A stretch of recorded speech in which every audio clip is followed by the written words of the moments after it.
بسم اللہ الرحمن الرحیم۔ السلام علیکم۔ پیسے کی ہوس انسان کو آسمان سے زمین تک پہنچا دیتی ہے۔ انسان اونچائی پر ہو تو زمین پر گرا دیتی ہے۔ میرا نام شمائلہ ہے۔ میرا تعلق گجرات سے ہے۔ میری اماں ایک بنگلے میں کام کرتی تھیں۔ میرے ابا کو جب میں نے ہوش سنبھالا کبھی نہیں دیکھا تھا۔ جب سے ہوش سنبھالا تھا ہمیشہ اماں سے پوچھا کرتی تھی کہ ابا کہاں ہے، تو اماں میری بات کا جواب تک نہ دیتی تھی اور مجھے ٹال دیتی۔ میں نے کچھ ہوش سنبھالی تو اماں نے مجھے ایک پرائیویٹ اسکول میں داخلہ دلوا دیا، جبکہ ہم بہت غریب تھے۔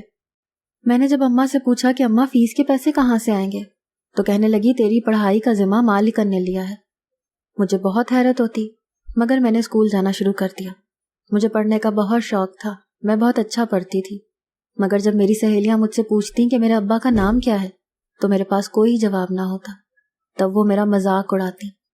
میں اماں سے گھر آ کر روتی کہ میرے ابا کے نہ ہونے کی وجہ سے میری سہیلیاں میرا مذاق اڑاتی ہیں، تو اماں مجھے ٹال دیتی اور کہتی کہ تم ان کی بات دل پر مت لیا کرو۔ میں نے 6 سال وہاں تعلیم حاصل کی، مگر جب میری برداشت کی حد ختم ہو گئی تو میں نے اماں سے کہہ دیا کہ اب میں مزید اسکول میں نہیں جاؤں گی۔ اماں نے مجھے اسکول سے ہٹوا لیا۔ ہماری غربت ابھی بھی ویسے کی ویسی تھی۔ اب تو اماں کا کام بھی چھٹ گیا تھا، اماں اب گھر پر ہی رہتی تھی۔ نیا اسکول ڈھونڈنے میں کچھ وقت درکار تھا، جس وجہ سے میں گھر پر ہی رہتی تھی۔ میں سارا وقت اپنے کمرے میں اپنے کھلونوں کے ساتھ ہی کھیلتی رہتی۔ اماں باہر سے دروازہ بند کر جاتی۔ میں نے اکثر دروازہ کھولنے کی کوشش کی، مگر دروازہ باہر سے بند ہوتا تھا۔ ایک روز میں گھر پر موجود تھی جب اماں میرے کمرے کا دروازہ جلد بازی میں لگانا بھول گئی۔ میں نے جب دروازہ کھولا تو دروازہ باہر سے بند نہ تھا۔ مجھے کافی حیرت ہوئی، کیونکہ میں نے جب سے ہوش سنبھالا تھا اماں مجھے دن بھر یا تو اسکول میں رکھتی یا کمرے میں قید کر دیتی۔ میں نے تجسس کے مارے باہر جانا چاہا۔ میں دیکھنا چاہتی تھی کہ آخر باہر ہوتا کیا ہے جو اماں مجھے اندر قید کر دیتی ہیں۔ میں باہر نکلی، مگر سامنے کا منظر دیکھ کر میں خوف میں مبتلا ہو گئی، کیونکہ سامنے اماں تو نہ تھی، مگر سامنے بے تحاشا مرد حضرات ضرور تھے۔ میں کافی حیران تھی، کیونکہ میں نے ان مردوں کو کبھی گھر پر نہ دیکھا تھا۔ ان میں سے ایک مرد کی نظر مجھ پر پڑی تو وہ عجیب نظروں سے میری طرف دیکھنے لگا۔ اس کی مسکراہٹ میں نہ جانے ایسا کیا تھا کہ میں ایک دم گھبرا گئی اور جلدی سے اندر کی طرف بھاگ گئی۔ کمرے میں جاتے ہی دروازہ بند کرتے کانپنے لگی۔ اماں نے نہ جانے باہر اتنے سب لوگ کیوں بلوائے تھے، میری تو سمجھ سے بالادر تھا۔ میں وہاں ہی ڈرتے ڈرتے نہ جانے کب زمین پر ہی سو گئی۔ میری آنکھ اپنی اماں کی آواز پر کھلی۔ جب اماں میرے پاس آئیں، میں نے آنکھیں کھول کر اماں کو دیکھا تو انہوں نے میری نیند کا خیال کیے بغیر میرے بالوں کو پکڑے مجھ سے پوچھنے لگیں کہ میں آج ان کی اجازت کے بغیر کیسے باہر آئی۔ تکلیف کی شدت سے میری آنکھوں میں آنسو آ گئے۔ اماں مجھے غصے سے ہی وہاں پھینکتی باہر چلی گئی۔ میں ابھی بھی مسلسل رو رہی تھی۔ اب تو اماں جب بھی مجھے کمرے میں قید کرتی تو مجھے باندھ دیتی۔ مجھے اکثر تکلیف ہوتی کہ اماں مجھ پر یہ ظلم کیوں کرتی ہیں۔ اماں اصل میں کیا کاروبار کرتی تھیں میں یہ سب نہیں جانتی تھی۔ مجھے تو بس اتنا معلوم تھا کہ اماں سارا دن محنت کرتی ہیں اور پھر ہمارا گھر چلتا ہے۔ ایک روز اماں میرے پاس آئیں اور مجھے کہنے لگی کہ میں نے تمہارا داخلہ ایک سرکاری اسکول میں کروا دیا ہے۔ اسکول بہت اچھا ہے اور لوگ بھی میرے جاننے والے ہیں۔ میں بھی اب گھر پر رہ رہ کر تنگ آ چکی تھی۔ مجھے اس بات کی خوشی ہوئی کہ میرا پھر سے داخلہ ہو گیا، مگر میں نہیں جانتی تھی کہ میری یہ خوشی مجھے کتنی بھاری پڑے گی۔ میں اسکول جانے کے لیے پرجوش تھی۔ دوبارہ سے نئی کتابیں، نیا بستہ خریدا اور اسکول جانے کی تیاری کرنے لگی۔ اماں نے مجھے کہا کہ اسکول میں ہی ایک ہاسٹل ہے، اب تمہیں وہاں ہی رہنا ہوگا، کیونکہ میں سارا دن گھر سے باہر کام کے سلسلے میں رہتی ہوں، تو تم اکیلی گھر پر کیا کرو گی۔ اماں کی بات نے تو میرے رونگٹے کھڑے کر دیے، کیونکہ میں ہاسٹل میں نہیں رہنا چاہتی تھی۔ میں نے ضد کی تو اماں مان گئی اور مجھے کہنے لگیں کہ ہاسٹل میں نہیں رہنا تو تمہیں کچھ وقت اسکول میں ہی گزارنا ہوگا، تاکہ جب تک میں کام سے گھر واپس نہ آ جایا کروں گی۔ میں اماں کی بات مان گئی اور اسکول جانے لگی۔ میرا داخلہ اسکاری اسکول میں ہوا تھا۔ مجھے جاتے 1 ہفتہ ہو گیا تھا، مگر جو بات مجھے بہت عجیب لگ رہی تھی وہ یہ تھی کہ وہاں کوئی مجھ سے بات نہ کرتا۔ پہلے مجھے لگا کہ شاید میں ابھی اسکول میں نہیں ہوں، اسی لیے مجھ سے زیادہ بات چیت نہیں کرتے، مگر وہاں ایک اور بات جو بہت عجیب تھی وہ یہ تھی کہ وہاں پر ہر لڑکی ڈری ڈری سہمی سی رہتی تھی۔ اسکول میں بھی عجیب سی ہلچل مچی رہتی تھی۔ مجھے وہ اسکول بہت عجیب لگتا تھا۔ اسکول میں ایک ماسی تھی، ماسی بے حد خوبصورت تھی، مگر وہ اسکول میں کام کرتی تھی۔ میں جس کلاس میں پڑھتی تھی وہ سب اس ماسی سے بہت ڈرتی تھی، مگر وہ ماسی میرے ساتھ بے حد نرمی سے بات کرتی۔ میری حیرت کی انتہا نہ رہی جب میرے اسکول جانے کے 1 مہینے بعد وہ اسکول کی ماسی روز کلاس کی ایک لڑکی کو اپنے ساتھ لے جاتی اور ساری لڑکیاں ڈر جاتی۔ نہ جانے وہ ماسی لڑکیوں کو کیوں اپنے ساتھ اور کہاں لے کر جاتی تھی۔ مجھے بہت تجسس ہوا، مگر میری حیرت کی انتہا نہ رہی جب یہ بات اماں کو بتائی تو اماں گھبرا کر بولی کہ یہ بات کسی کو بتانا مت۔ مجھے اماں کا یہ انداز بہت عجیب لگا۔ اگلے روز میں اسکول گئی تو میں نے اس سب کے پیچھے کی حقیقت کا پتہ لگانے کا سوچا۔ میں سچ جاننا چاہتی تھی کہ آخر سچ ہے کیا۔ میں نے کلاس کی ایک لڑکی سے پوچھا تو وہ بولی تمہاری ماں نے بھی پیسوں کے لیے یہ سب کیا، کیونکہ ابھی وہ بتا ہی رہی تھی کہ اس بار ماسی مجھے اپنے ساتھ لے گئی۔ میں بہت ڈری ہوئی تھی، پر جان نکل گئی جب وہ مجھے لیے اسکول کے ایک سنسان راستے پر چل رہی تھی اور اسکول کے ایک آفس میں لے گئی۔ وہ پرنسپل کا آفس تھا۔ مجھے کافی حیرانی ہوئی۔ میں نے ماسی سے پوچھا کہ مجھے پرنسپل کے آفس میں کیوں لے کر جا رہی ہو، میں نے کیا کیا ہے؟ تو وہ مسکرانے لگی اور کہنے لگی کہ تم بہت خوبصورت ہو، تم یقیناً میرا کام کر سکتی ہو۔ مجھے اس ماسی کی بات تو سمجھ میں نہ آئی، مگر جیسے ہی میں نے آفس میں بیٹھے شخص کو دیکھا تو میری جان لبوں پر آ گئی۔ اس شخص کو میں ہزاروں میں بھی پہچان سکتی تھی۔ آج بھی وہ مجھے اتنا ہی عجیب نظروں سے دیکھ رہا تھا۔ وہ شخص کوئی اور نہیں بلکہ اس روز ہمارے گھر آیا ہوا وہی شخص تھا جو مجھے عجیب نظروں سے گھور رہا تھا۔ میرا وجود تھر تھر کانپنے لگا۔ مجھے سمجھ نہیں آ رہا تھا کہ میں کیا کروں۔ میں نے ماسی سے ہاتھ چھڑوانا چاہا تو اس نے میرا ہاتھ اور مضبوطی سے پکڑ لیا۔ میری آنکھوں سے آنسو بہہ رہے تھے۔ مجھے سمجھ نہیں آ رہا تھا کہ میں کیا کروں۔ میں وہاں کھڑی چیخنے چلانے لگی تو میرا ہاتھ پکڑے ماسی نے میرے چہرے پر زوردار تھپڑ رسید کر دیا اور میرے بالوں سے پکڑ کر مجھے سامنے بیٹھے آدمی کے قدموں میں پھینک دیا۔ وہاں بیٹھے آدمی نے مجھے بالوں سے پکڑا اور اپنے ساتھ ایک کمرے میں لے گیا۔ میں چیختی چلاتی رہی مگر میری آہو پکار کسی نے نہ سنی۔ میں معصوم بچی تھی اور وہ میرے سامنے ایک مرد تھا۔ میں نے اپنی عزت بچانے کے لیے بہت کوشش کی۔ میں نے اس شخص سے پوچھا کہ تم کیوں کر رہے ہو یہ سب، میں نے تمہارا کیا بگاڑا ہے؟ تو وہ شخص کہہ لگا کر ہنسنے لگا اور بولا کہ تمہاری ماں نے تمہیں بیچ دیا ہے میرے آگے۔ میں اس آدمی کی بات پر دنگ تھی۔ مجھے اپنے کانوں پر یقین نہیں آیا۔ میں نے بے یقینی سے جب اس شخص کی طرف دیکھا اور نہ میں سر ہلانے لگی۔ میری اماں ایسا کر ہی نہیں سکتی۔ میری بات پر اس شخص نے میرا مذاق اڑانے والے انداز میں پھر سے کہا لگایا۔ میں اس سے اپنا آپ چھڑوانے کی کوشش کرتی رہی اور میری کوشش رنگ لے آئی۔ میں نے اس کی ٹانگ پر اپنی ٹانگ زور سے ماری اور وہاں سے بھاگ نکلی۔ میں اندھا دھند بھاگ رہی تھی۔ میرے پیچھے ماسی تھی، مگر جب میں بہت آگے نکل آئی تو ماسی نہ جانے کہاں غائب ہو گئی تھی۔ میں اندھا دھند بھاگتی ہوئی گھر پہنچی تاکہ اماں کو سب حقیقت بتا سکوں، مگر گھر کے سامنے جا کر دیکھا تو وہاں تالا لگا ہوا تھا۔ میں گرمی کی شدت کی وجہ سے ہانپ رہی تھی، پسینے سے شرابور تھی۔ جب ہماری ہمسائی اپنے گھر سے باہر نکلی اور مجھے کہنے لگی کہ تم کون ہو اور یہاں کیا کر رہی ہو، میں تو حیرانگی سے اس عورت کی طرف دیکھنے لگی۔ میں نے بھی پہلے کبھی اس عورت کو نہیں دیکھا تھا، مگر ہم اس گھر میں پچھلے 4 سالوں سے رہ رہے تھے۔ میں نے حیرانگی سے اس عورت کو بتایا کہ میں اس گھر میں رہتی ہوئی عورت کی بیٹی ہوں، تو اس کی آنکھیں پھٹی کی پھٹی رہ گئی اور وہ منہ کھولے مجھے دیکھنے لگی۔ مجھے اس کے دیکھنے سے بہت عجیب محسوس ہو رہا تھا۔ جب اس نے کہا کہ تم اس گھر میں رہنے والی طوائف کی بیٹی ہو۔ کیا؟ طوائف کا لفظ سنتے ہی میرے سر پر آسمان ٹوٹ پڑا۔ ابھی میں کچھ کہتی کہ اماں ہانپتی ہوئی گھر آئیں اور آتے ہی کہنے لگی کہ تم کیوں وہاں سے آ گئی ہو، تمہیں میں نے منع کیا تھا کہ میرے گھر آنے سے پہلے تم گھر نہیں آؤ گی۔ اماں کے چہرے کا رنگ بالکل سفید پڑا ہوا تھا۔ میں حیرانگی سے اماں کو دیکھ رہی تھی، ساتھ ہی ساتھ یہ بھی سوچنے لگی کہ آخر اماں کو کیسے علم ہوا کہ میں وہاں سے بھاگ کر آئی ہوں۔ میں اماں کو حیرت سے دیکھنے لگی اور ان سے پوچھا کہ اماں آپ کو کیسے علم ہوا کہ میں جلدی آ گئی ہوں، جبکہ میری چھٹی کا وقت تو لیٹ تھا۔ تو اماں ایک دم بوکھلا گئی اور میری بات ٹال کر کہنے لگی چلو اندر چل کے بات کرتے ہیں۔ میں اماں کے ساتھ اندر چلی گئی اور اماں سے جاتے ہی سوال کرنے لگی۔ میں نے جب اماں سے پوچھا کہ آپ طوائف ہیں تو اماں نے حیرت سے آنکھیں پھاڑے میری طرف دیکھا اور کہنے لگی کہ یہ سب تمہیں کس نے کہا ہے؟ میں بھرائی آنکھوں سے اماں کی طرف دیکھ رہی تھی۔ میں نے اماں کے سوال میں پھر سے وہی سوال کیا کہ اماں کیا تم طوائف ہو؟ اماں ایک دم میرے پاس آئی اور میرے چہرے پر تھپڑ رسید کر دیا اور کہنے لگی کہ کوئی بھی عورت خوشی سے طوائف نہیں بنتی۔ ہاں میں طوائف ہوں، کیونکہ تمہارے باپ نے مجھے دھوکہ دیا تھا۔ میں تو آنکھوں میں آنسو لیے اپنی اماں کو دیکھ رہی تھی اور ان سے کہنے لگی کہ آپ نے مجھے اس آدمی کے سامنے کیوں بیچا؟ میرا دل کیا کہ یہ بات کرنے سے پہلے زمین کھل جائے اور میں اس میں سما جاؤں۔ اماں نے بتانا شروع کیا۔ جب وہ 15 سال کی تھیں تو اسکول کے دنوں میں انہیں کسی لڑکے سے محبت ہو گئی۔ کچی عمر کی کچی محبت تھی۔ اماں نا سمجھ تھیں، گھر بار سے تنگ تھیں، کیونکہ اماں کے ابا شرابی تھے۔ وہ اماں اور میری نانی پر بہت ظلم کرتے تھے۔ اماں اس سب سے بہت تنگ تھی، اسی لیے وہ باغی ہو چکی تھیں، کسی بھی ایرے غیرے پر بھروسہ کر لیتی تھیں۔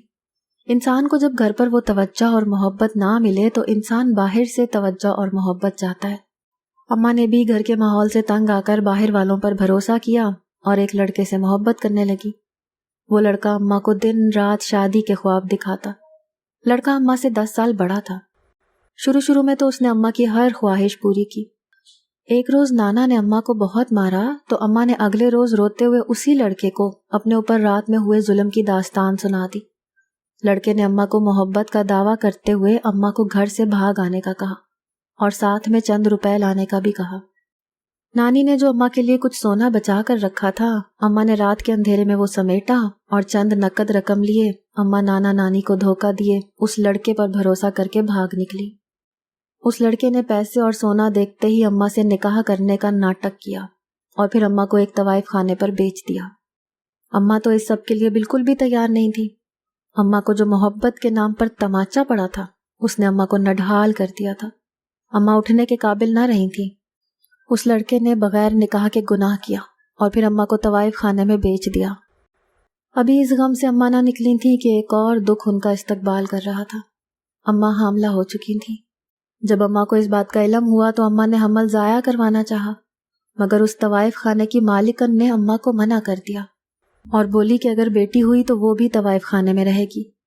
اماں میری پیدائش کے بعد مجھ سے نفرت کرنے لگی، کیونکہ میں ابا کے گناہ کی نشانی تھی جس نے اماں کی زندگی برباد کر دی تھی۔ اماں مجھے ہر وقت دھتکارتی رہتی، مجھے کبھی پیار نہ دیا۔ اماں خود تو طوائف خانے میں رہتی مگر مجھے کبھی بھی اس سب میں نہ لائی تھی۔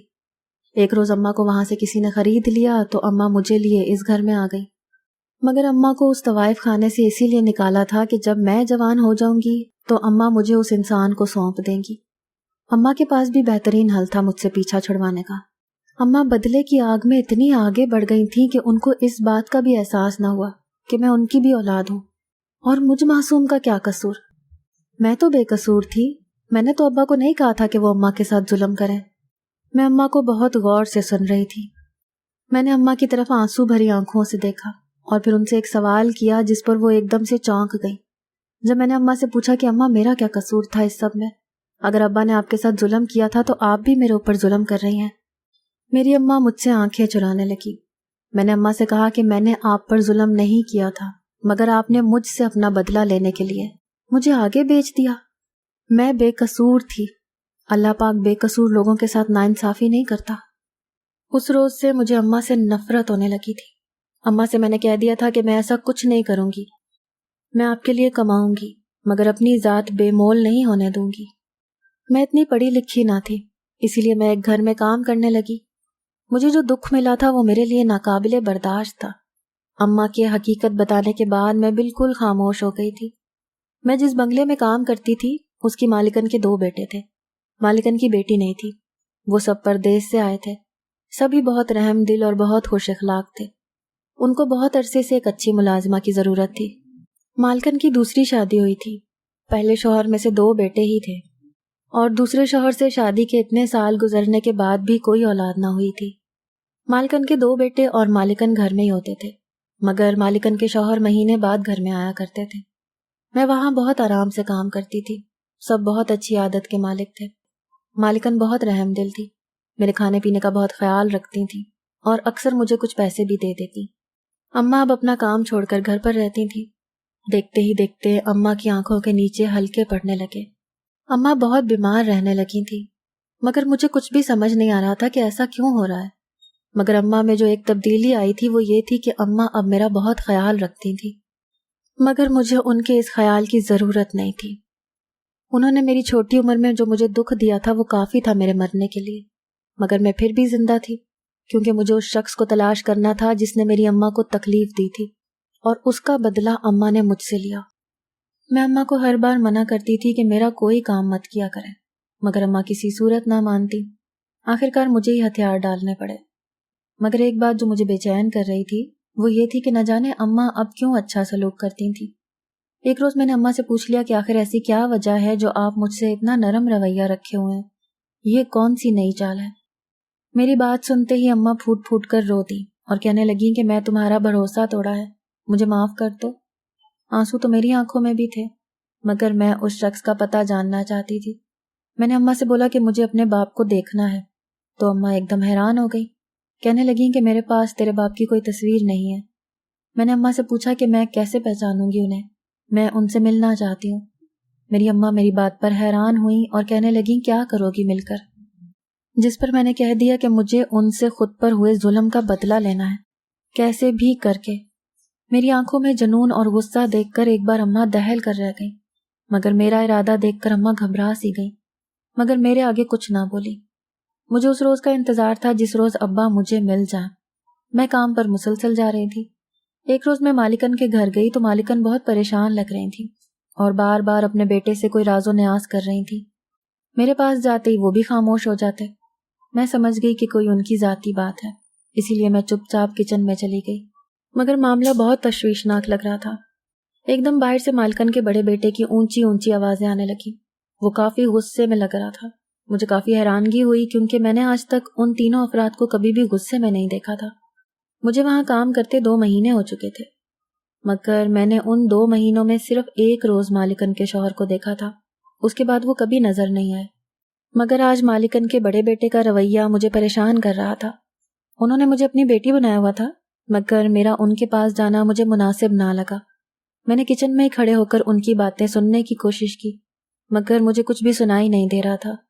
تھک ہار کر میں نے اپنی کوشش ترک کر دی اور اپنے کام پر دھیان دینے لگی۔ کئی روز ایسے ہی گزر گئے، مگر مالکن ہر بات پہ کسی نہ کسی کو غصہ ہوتی رہتی۔ اب تو وہ مجھے بھی بہت غصہ ہو رہی تھی، چھوٹی چھوٹی بات پر مجھے ڈانٹ دیتی تھی، مگر میں ان کی بات کا برا نہیں مان رہی تھی۔ میں جانتی تھی وہ پریشان ہے، اور جو مجھے کبھی ماں کا پیار نہیں ملا، انہوں نے 2 مہینے میں جتنا پیار مجھے دیا تھا، اس کے بعد اگر میں اتنی ناراضگی اور ان کا اتنا غصہ برداشت کر لیتی تو یقیناً میری ذات پر کوئی فرق نہ پڑتا۔ یہ بات میں نے اماں سے چھپا کر رکھی تھی۔ ایک روز میں کام پر گئی تو میری حیرت کی انتہا نہ رہی جب مالکن کے شوہر سامنے بیٹھے نظریں چرا رہے تھے اور مالکن زار و قطار رو رہی تھیں اور ان سے کہنے لگیں کہ اگر یہ سب ہی کرنا تھا تو مجھے پہلے بتا دیتے، میں کبھی بھی آپ کی زندگی میں نہ آتی۔ میں مانتی ہوں میں آپ سے عمر میں کافی بڑی ہوں، مگر کیا میرا اتنا بھی حق نہیں کہ اپنی وفاداری کے بدلے مجھے وفاداری ہی مل جاتی؟ مجھے مکمل طور پر مالکن کی باتوں کی سمجھ تو نہ آئی، مگر میں جان گئی تھی کہ معاملہ کچھ سنگین ہی ہے۔ میں خاموشی سے اپنا کام کرنے لگی، مگر میرے 14 طبق روشن ہو گئے جب میری مالکن نے مجھے اپنے پاس بلایا اور کہا کہ تم بھی اس مرد سے دور رہنا، کہیں یہ نہ ہو کہ یہ تمہیں بھی اپنے جال میں پھنسا لے۔ اس سے پہلے بھی ایک معصوم لڑکی کو اپنے پیار کے جال میں پھنسا کر طوائف خانے کی مورت بنا چکا ہے۔ میرے پاس بھی یہ صرف پیسوں کی خاطر آیا تھا۔ میں مالکن کی باتوں پر دم بخود تھی۔ ایک دم میرے دماغ میں اماں کا چہرہ آیا۔ میں نے غور سے سامنے بیٹھے مالکن کے شوہر کو دیکھا تو مجھے ایسے لگا جیسے میرا عکس وہاں پر بیٹھا ہے، مگر میں نے اپنے دماغ کو جھٹکا کہ یہ کیسے ممکن ہو سکتا ہے، اتنا بڑا اتفاق نہیں ہو سکتا، میں تو عام سی بندی ہوں، میرے ساتھ کہاں ایسا ہوگا۔ میں مالکن کی بات پر خاموشی سے سر جھکا گئی۔ مالکن کا بیٹا آگے بڑھا اور اپنی ماں کو جھنجھوڑ کر رکھ دیا اور کہنے لگا بس کرتے ہیں، کیوں ایسی باتیں کر کے اپنے دماغ کو اذیت پہنچا رہی ہیں۔ مالکن اپنے بیٹے کے ساتھ لگی پھوٹ پھوٹ کر رونے لگی۔ میں بھی آنکھوں میں آنسو لیے ایک آخری نظر ان کے شوہر پر ڈالتی کچن میں چلی گئی۔ ان کا شوہر بھی مجھے بہت غور سے دیکھ رہا تھا۔ مجھے اس آدمی کا دیکھنا بہت عجیب لگا تھا۔ کچھ دیر بعد مالکن کا بڑا بیٹا میرے پاس آیا اور کہنے لگا اماں کی باتوں کو دل پہ نہ لینا، وہ کچھ غصے میں ہیں اسی لیے تمہیں ایسے کہہ رہی ہیں، ورنہ ان کا مقصد تمہارا دل دکھانا نہیں تھا۔ میں مالکن کے بیٹے کی بات پر مسکرا دی اور کہنے لگی کہ وہ میری ماں کی جگہ پر ہے، مجھے ان کی بات کا برا نہیں لگا۔ مالکن کا بیٹا مجھے محبت پاش نظروں سے دیکھنے لگا اور کچھ دیر بعد نظریں جھکاتا وہاں سے چلا گیا۔ میں اس کی نظروں میں اپنے لیے دلچسپی دیکھ چکی تھی۔ وہ گھرانہ ایسا تھا جس میں ملازمہ بھی گھر کی مالکن کے برابر ہی سمجھی جاتی تھی۔ ملازمین کے ساتھ ہی ویسا سلوک ہوتا تھا جیسا گھر کے بچوں کے ساتھ ہوتا تھا۔ بہرحال اس واقعے کو بھی کئی روز گزر گئے. گھر میں اب بالکل خاموشی تھی، جس سے معلوم ہوتا تھا کہ اب وہ شخص گھر میں موجود نہیں ہے. مالکن کا بڑا بیٹا میرا بہت خیال رکھتا تھا. اکثر وہ مجھے مالکن کی ڈانٹ کے بعد آ کر سمجھا دیتا تھا کہ ماں کی بات کا برا مت مانا کرو. وقت گزرتا گیا اور اس بات کو مہینہ ہو گیا. میری اماں کی طبیعت دن بدن گرتی ہی جا رہی تھی. اب تو ان کی آنکھوں کے نیچے ہلکے بھی پڑنا شروع ہو گئے تھے. میرے پاس بھی اتنے پیسے تھے کہ میں اماں کا اچھی جگہ سے علاج کروا سکتی تھی. میں اماں کو لے کر ہسپتال گئی. اماں تو نہیں جانا چاہتی تھیں، مگر میں نے جب ان پر زبردستی کی تو ان کو میری ماننی پڑی. مجھے ان سے چاہے جتنی مرضی نفرت ہوتی، مگر دل میں کہیں نہ کہیں ممتا کا احساس بھی تھا. میں نے اماں کو لیا اور ہسپتال کی جانب چل پڑی.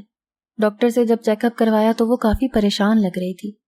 میں نے جب ڈاکٹر سے پوچھا کہ اماں کو کیا ہوا ہے تو ڈاکٹر کی بات سن کر تو میرے سر پر آسمان ٹوٹ پڑا. جب ڈاکٹر نے کہا کہ تمہاری اماں کو کینسر ہے اور یہ آخری سٹیج ہے، میرے تو ہاتھ پاؤں کانپنے لگے. میں ڈاکٹر کو بے یقینی سے دیکھ رہی تھی. مجھے اپنی سماعت پہ یقین نہ آیا، مگر جو حقیقت تھی اسے بدلا نہیں جا سکتا تھا.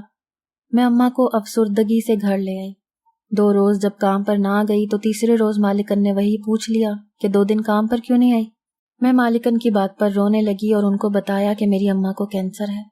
مالکن بھی کافی افسردہ تھی، مگر میری حیرت کی انتہا نہ رہی جب مالکن نے کہا کہ کل سے تمہیں کام پر آنے کی ضرورت نہیں ہے. میں تو مالکن کی سفاکیت پر حیران تھی. میں اماں کی وجہ سے پہلے ہی بہت پریشان تھی. مالکن کا بڑا بیٹا بھی پاس ہی کھڑا تھا. اس نے جب یہ سنا تو حیرت سے اپنی ماں کو دیکھنے لگا. میں نے آنسو بھری آنکھوں سے مالکن کے بڑے بیٹے کی طرف دیکھا اور خاموشی سے وہاں سے آ گئی. 1 ہفتہ گزرا اور پھر 1 مہینہ. میں اس 1 مہینے میں جگہ جگہ کام کے سلسلے میں بھٹکتی رہی، مگر جیسے کوئی مجھے کام دے دیتا تو اس کی شان میں گستاخی ہو جاتی. اب تو اماں بھی آخری سانسوں پر تھی. ایک روز میں اماں کے پاس بیٹھی آنسو بہا رہی تھی جب گھر کا دروازہ کھٹکنے کی آواز پر میں ایک دم چونک گئی. میں نے جب دروازہ کھولا تو سامنے کھڑے افراد کو دیکھ کر میری تو حیرت کی انتہا نہ رہی. میں نے جلدی سے دروازہ کھولا اور مالکن کو اندر لے آئی. مالکن کے ساتھ مالکن کا بڑا بیٹا اور ان کے شوہر بھی تھے. اندر آتے ہی مالکن مجھ سے بڑی خوش دلی سے ملی تو میں ان کے رویے پر حیران تھی. مالکن کے شوہر نے بھی میرے سر پر پیار دیا. ابھی میں حیرت میں ہی گم تھی کہ اماں کی آواز نے مجھے ہوش دلایا. میں ہوش میں آتے ہی جلدی سے مالکن، ان کے بیٹے اور مالکن کے شوہر کو اندر لے گئی اور اماں کو بتایا کہ اماں، مالکن اور ان کی فیملی آئی ہیں. اماں خوش دلی سے اٹھیں اور مالکن سے ملنے لگی، مگر اماں ایک دم سکتے میں چلی گئیں جب اماں نے مالکن کے شوہر کو دیکھا، اور یہی حالت مالکن کے شوہر کی تھی. اماں تو آنکھیں پھاڑے سامنے کھڑے وجود کو گھور رہی تھی اور اس بات پر وہاں کھڑے ہر انسان نے غور کیا تھا. اماں ایک دم چلانے لگی اور مجھے بلا کر کہنے لگی، نکالو اس کو ابھی کے ابھی اس گھر سے. اس انسان کو کہو میری نظروں سے دور چلا جائے. میں تو اماں کے ایک دم بدلتے رویے پر بوکھلا گئی تھی. حیران تو مالکن اور ان کا بیٹا بھی تھے. مالکن کے شوہر کی آنکھوں سے آنسو بہہ رہے تھے. اماں بھی رو رہی تھی. میں مالکن کے سامنے شرمندہ ہوتی اماں کے پاس گئی اور ان کو کچھ سختی سے جھنجھوڑا اور ان سے کہا کہ اماں کیا کہہ رہی ہیں آپ کو کیا ہو گیا ہے؟ میں نے مالکن سے اماں کی طرف سے معافی مانگی. ان کو کہا کہ اماں بیمار ہیں، شاید اس لیے ایسا رویہ اختیار کر گئی ہیں. مگر مالکن کا بیٹا کہنے لگا کہ نہیں، کچھ تو راز ہے، اور جلدی سے میری اماں کے پاس آیا اور کہنے لگا، آنٹی یہ آدمی کون ہے؟ میں حیرانگی سے کبھی اماں کو اور کبھی مالکن کے بیٹے کو دیکھ رہی تھی. جب اماں نے کہا کہ یہ وہ انسان ہے جس نے میرا بھروسہ توڑا تھا، میرا بھروسہ اس کے ساتھ ساتھ محبت پر اور ہر محبت کرنے والے پر سے اٹھ گیا ہے، میرے تو پاؤں تلے سے زمین نکل گئی جب اماں نے بتایا کہ وہی میرا باپ ہے.